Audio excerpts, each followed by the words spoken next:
Bonsoir à tout le monde.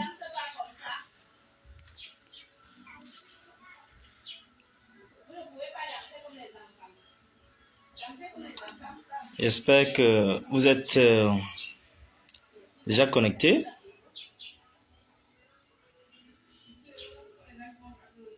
On va d'abord mettre cet élément. Bonsoir et bienvenue à tout le monde. On va d'abord mettre cet élément. Oui, merci d'être connecté. On va trouver l'élément qu'il faut.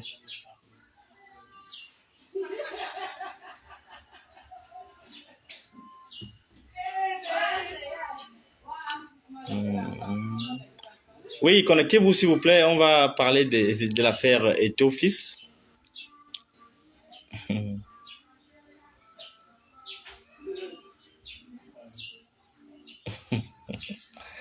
Oui, bonsoir. Ça va être très rapide parce qu'on n'a pas assez de temps. Je voudrais d'abord vous remercier d'être connectés déjà assez nombreux. On va quand même expliquer certains éléments. Vous posez beaucoup de questions et je vais devoir vous expliquer un ensemble de choses. À ceux qui n'ont pas écouté l'élément qui pose problème, je ne sais pas si vous avez suivi l'actualité, mais je crois que c'est bien que je commence par là. Oui, je vais d'abord mettre l'élément qui justifie mon direct. Vous savez, ça fait longtemps, je n'ai pas voulu faire des directs parce que j'étais occupé à un projet très important pour le Cameroun. Vous serez informé des éléments de ce projet dans quelques jours. C'est pourquoi je me suis coupé pendant des mois de cette plateforme de la Facebook. Mais je suis obligé de revenir un peu plus précipitamment parce que l'évolution de l'actualité m'oblige à donner des éléments, des éclaircissements par rapport à ce qui est convenu d'appeler maintenant l'affaire Eto, l'affaire Fecafoot. Je voulais d'abord que vous soyez patient et que vous écoutiez cet élément qui permet de fixer le cadre de mon intervention. Il y a un monsieur qui s'appelle Fridolin qui a passé le temps à dire... C'était pas ici. Qui a passé le temps à dire des choses pas correctes sur monsieur. J'espère que vous suivez. J'ai regardé parce qu'on se connaît un peu, j'ai évité de temps en temps dans mes émissions. Je me suis dit, les bruits, on en fait partout, on ne va pas s'intéresser à ça. Mais... La preuve. Lundi matin, mon téléphone sonne. Je vois un numéro inconnu que je ne connais pas. Je me dis, je vais quand même décrocher. Je dis, allô? Oui, bonjour Ernest, mais c'est comment tu ne me reconnais pas? Il dit, c'est qui s'il vous plaît? Il dit, non, c'est Fridolin. Il dit, quel Fridolin? Il dit, Fridolin K. Ah, monsieur K, je vous écoute. Il dit, non, vraiment, après l'émission de Kinox, là, il faut que je vois le 9. Il faut qu'on parle. Il dit, ah bon, vous voulez parler de quoi avec le 9? Alors, cette image-là, Rodrigue, cette image-là, elle parle. J'espère que vous pouvez prouver ce que vous déclarez. J'ai enregistré son numéro. Il est là. Je continue. Laissez-moi. En quelques secondes. Cette image, elle parle.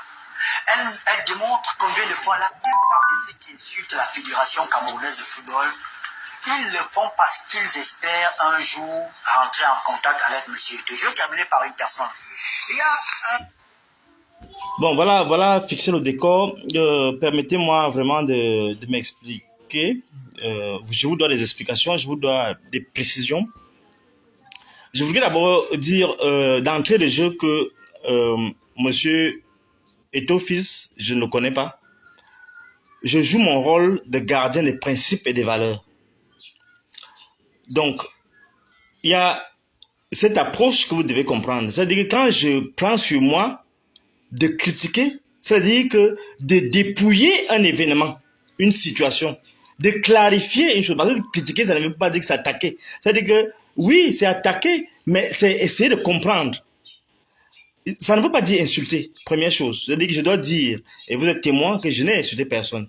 Ce qui se passe, c'est que je vais à une émission, à Equinox, droit de réponse, il y a un fil conducteur de l'émission. Nulle part, il n'est prévu qu'on parle de la Fecafoot. Mais quelques heures avant l'émission, le matin même, le présentateur de l'émission m'appelle, il me dit non, il y a eu un petit changement, on parle de la FICAFOOT. Je lui dis qu'est-ce qui se passe, je n'étais même pas informé. Il me donne donc, il me dit je t'ai envoyé les éléments dans ton inbox. Alors je vais dans les éléments, j'analyse, je lis les résolutions de la FICAFOOT. Je suis outré, je suis choqué. Deux choses attirent mon attention. D'abord la radiation de Guibaï, d'abord ça, parce que bon, oui, on va me demander, tu le connais où Guibaï? Guibaï, je ne le connais pas particulièrement, mais c'est l'un des journalistes qui s'était proposé de manière spontanée à m'aider lorsque j'ai été suspendu de l'université en 2016. Donc, on a gardé un lien, j'ai publié des éléments là-bas, mes tribunes, j'ai travaillé avec ces journalistes pour faire comprendre ma situation à l'université, depuis 2016. Moi, je suis fidèle en amitié, j'ai gardé dans la fidélité de cette amitié-là. Donc, ça attire mon attention parce que au début du mandat d'Étofis, lorsque les remous commencent, j'appelle Guiba et je dis non, j'ai besoin que le petit travaille. Vraiment, il faut qu'on le laisse travailler. Malheureusement, j'ai cru qu'on pouvait faire quelque chose avec Étofis, mais malheureusement, je déchante. Donc, mais il m'a dit qu'il fera de son mieux, mais il a laissé. Maintenant, on arrive à une situation où je constate donc qu'il a été radié. Ça me préoccupe. Le deuxième élément, c'est que il y a une augmentation de la durée du mandat. Je me souviens que Eto n'a pas encore fait même 1 an. Pourquoi? Qu'est-ce qui justifie cette mutation, ce changement brusque, cette augmentation du mandat? Alors, je suis préoccupé. Parce que mon problème fondamental, et c'est le problème que j'ai avec ce gouvernement, c'est la question du respect des textes, du respect de la Constitution. C'est-à-dire qu'on ne peut pas tripatouiller dans les textes. C'est immoral. Ça donne un mauvais message. Parce que lorsqu'on est derrière Étofis, on est derrière Étofis parce que justement, on a espoir que les choses vont changer, que les magouilles vont s'arrêter, que tout ce qu'il y a comme malgouvernance va se calmer. Donc malheureusement, je me rends compte que à la lecture des résolutions, je suis choqué. D'où mon coup de gueule de prime abord.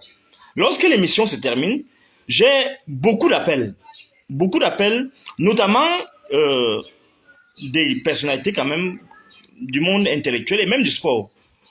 Entre autres personnes, j'ai un long entretien avec Jean Baïbek, qui est mon ami, et un de mes amis vraiment fidèles dans la lutte que nous menons contre la malgouvernance dans ce pays.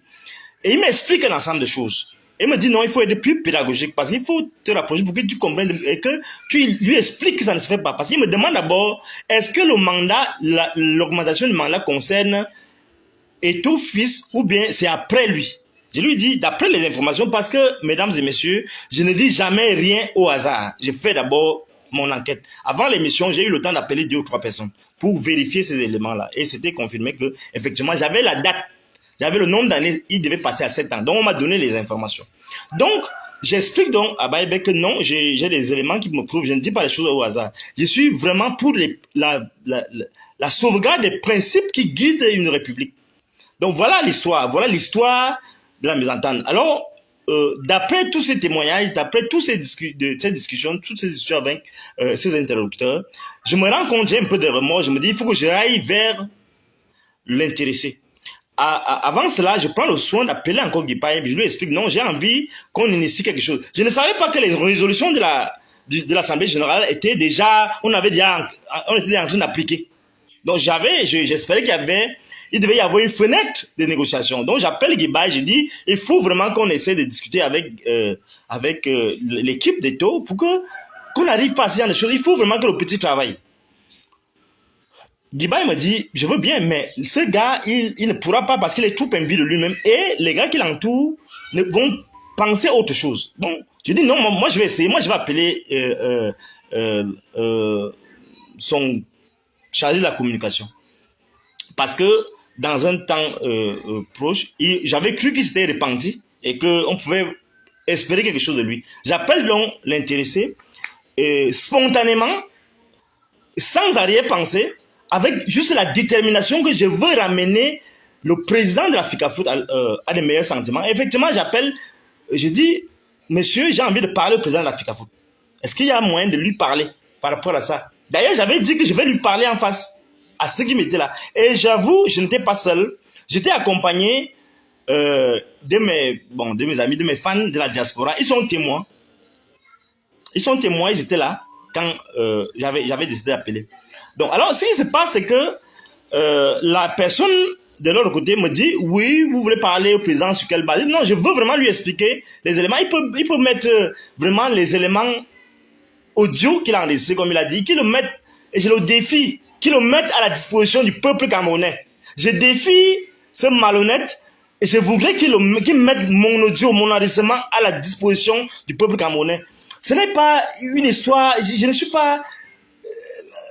En fait, il a affaire à un esprit. Je ne suis pas dans la recherche des pains, dans la recherche des honneurs. Non, je suis dans une autre dimension. On ne peut pas avoir fait confiance à quelqu'un, à une équipe, et se retrouver avec des choses comme celle-là. C'est-à-dire avec des tripatouillages aussi. C'est des violations de la règle de droit et du principe juridique de l'alternance et ainsi de suite au sommet de... Ça ne se fait pas avec rétroactivité en plus. C'est-à-dire qu'on pouvait espérer que on change même des textes, mais ça ne devait pas concerner le mandat d'Eto-Fils actuel. Le mandat actuel. Donc pour moi, j'étais préoccupé par l'image que Eto-Fils donnait à la FICAFOOT, donnait à la jeunesse camerounaise. On a eu 40 ans de gouvernance chaotique parce que les gens ont tripatouillé, ont continué à tripatouiller la Constitution. On va-t-on se retrouver encore avec 40 ans de tripatouillage? Avec quel exemple on donne? Alors, je me suis rendu compte que ça s'apparentait à de l'escroquerie, à de la mafia, à une sorte de fraude organisée, fraude en bande organisée. Et pour moi, c'est immoral, c'était une arnaque. Et c'est pourquoi j'ai dit dans l'émission que c'est une filouterie d'espoir. Et je le dis sans animosité. L'autre dit que ça s'apparente à de la dictature et que Eto est dangereux. Ce n'est pas une insulte. C'est le sentiment que se dégage. On a beau dire que c'est l'Assemblée générale qui a décidé. Non, on sait comment ça fonctionne. On va aussi vous dire que c'est le peuple camerounais qui maintient Paul Biya au pouvoir pendant 40 ans. Et on sait comment ça fonctionne dans ce pays. On sait comment ça fonctionne. Donc, est-ce qu'on avait besoin de ça? C'est la question que je me suis posée. On ne peut pas continuer à fonctionner avec une telle imposture. Et c'est ça que j'ai voulu faire comprendre au président de la FICAFOOT. Ça, je voulais d'abord restituer les faits. Et la deuxième chose que je voulais vous dire ce soir, c'est parler aux dirigeants de la FICAFOOT. À la FICAFOOT. Parce que, oui, le Van Nupier qui a parlé de moi là, que j'ai contacté, de bonne foi, sincèrement, croyant que c'est un type normal, ce n'est pas lui que je vais m'en prendre. Je vais m'en prendre à la FICAFOOT, à son président qui a choisi ce type pour le représenter, pour parler en son nom, pour parler au nom de la FICAFOOT. Je vais leur dire que, je vais leur rappeler que c'est un voleur, c'est un bandit. Ce Van Nupier, au sens propre, hein, on l'avait déchaussé. Vous savez ce que ça veut dire, déchausser quelqu'un? Amugoubelinga, l'autre bandit là, il avait déchaussé. Déchaussé, c'est-à-dire qu'on a enlevé ses pieds, on a enlevé ses chaussures du pied. C'est lui qui a dit qu'Amugoubelinga, c'est un bandit. C'est lui-même qui disait ça. Que Amugoubelinga, c'est... Donc, entre là-bas, il a déchaussé. Un type qu'on déchausse. Vous savez pas là... Et là, Amugoubelinga, oui, ce type, je ne l'aime pas beaucoup. Mais il est le zomblo des zomblos. Les zomblos ne font pas souvent des choses au hasard. Il y a quelque chose. Quelqu'un qui arrive à un tel degré de colère, où il te déchausse, ça veut dire qu'il ne le fait pas au hasard. Donc c'est un type qui est foncièrement animé d'un esprit, il est possédé.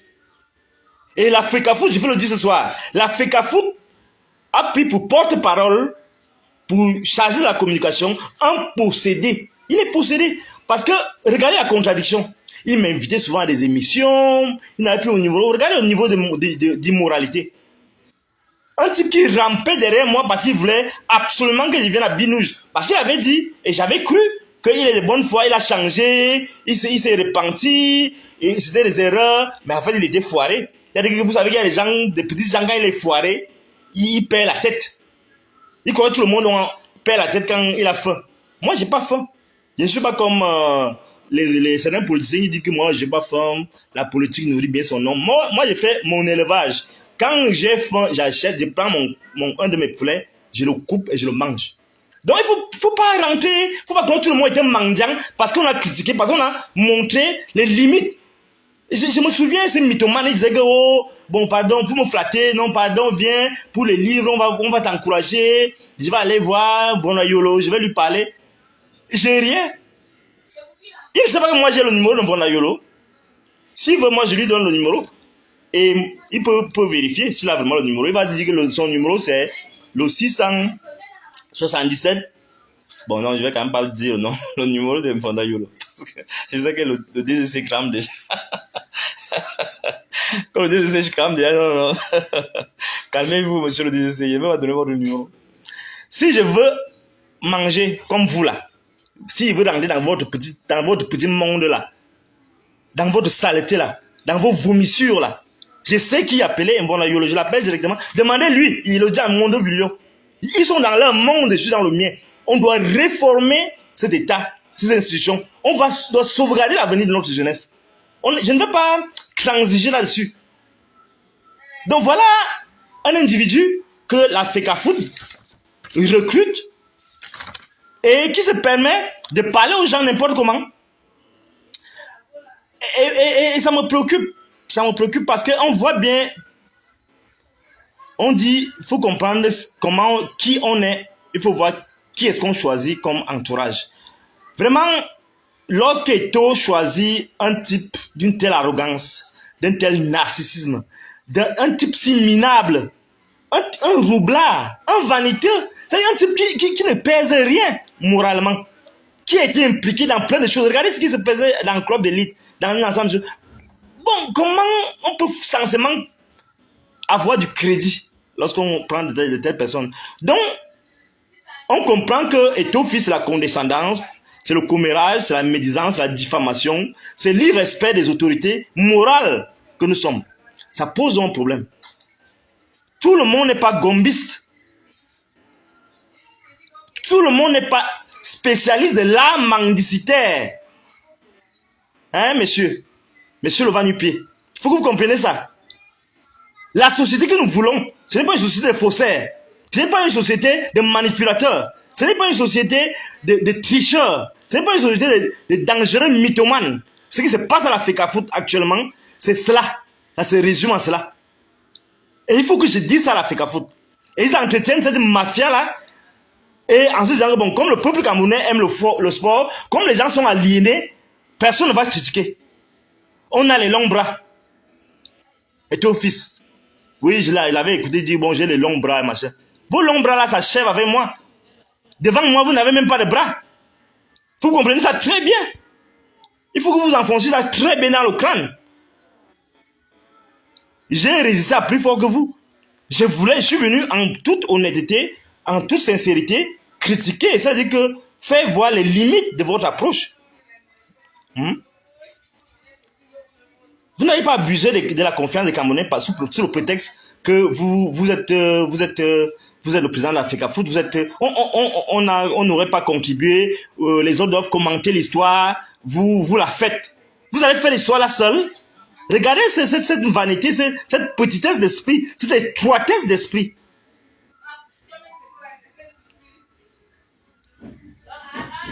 Ce n'est pas parce qu'on vous critique. Dites-vous ça très bien. Ce n'est pas parce qu'on vous critique qu'on est mendiant. Ce n'est pas parce qu'on s'en prend à vous qu'on commande, qu'on est jaloux, qu'on est aigri. Non. On dit chez moi, non, on doit te dire, que si tu n'aimes pas quelqu'un, tu ne lui fais pas des observations critiques. Ça veut dire qu'en réalité, moi, je ne respecte pas l'argent, on dit qu'il a l'argent. Non, je respecte l'artiste. Parce que moi, vous ne savez pas, parce que vous en foutez même des intellectuels. Moi, je suis un spécialiste du beau. Je ne sais pas si vous avez entendu parler d'esthétique. Esthétique, c'est la pensée du goût. C'est-à-dire que comment le goût se caractérise-t-il? Comment, quels sont les critères qui définissent le beau? Et le beau, c'est l'artiste. Quelles sont les fonctions de l'art? Des choses comme ça. C'est la théorie. Donc, je respecte l'artiste que vous êtes. C'est un grand génie du football. Mais c'est le respect qui est dû à vos efforts. Et Baïbek avait raison. Vous avez passé beaucoup d'années à courir. Vous n'aviez pas la possibilité d'apprendre, d'étudier. Lorsque vous sortez de là, il faut apprendre le management. Bien évidemment, on va me dire que oui, vous avez fait beaucoup de choses, ça veut dire que vous avez déjà gagné une certaine expérience, mais ça ne suffit pas. Vous êtes habitué à corrompre les gens, à soumettre les gens par l'argent, à les tenir par la bride, parce que... et ce qui me choque, ce va-nu-pied, ce voleur, ce bandit repenti, a dit que là où Eto'o a réussi, les agrégés ont échoué. Quel est ce raisonnement bête? Le contexte n'est pas différent. Il y avait une guerre, on entretenait le flou à dessein. Les gens ne voulaient pas résoudre le problème de l'Africafoot parce que les gens, ils y trouvaient leur intérêt. C'était à dessein. Ça ne veut pas dire que c'est parce que Eto'o a réussi qu'il est fort. Il est fort plus que qui? Au point de dénigrer les enseignants, au point de dénigrer les penseurs que même les autorités en place respectent. Je voulais donc vous dire ce soir, voilà la situation. Il n'est pas question que ça continue. Je peux dire à Eto'o fils que ce changement du mandat, en cours du mandat, est immoral, et illégal et illégitime. Je peux lui dire que ce changement aura des conséquences et il ne va pas s'en sortir à ses bons comptes. Je vous remercie pour votre patience. Dites-lui d'être bien conseillé. Merci.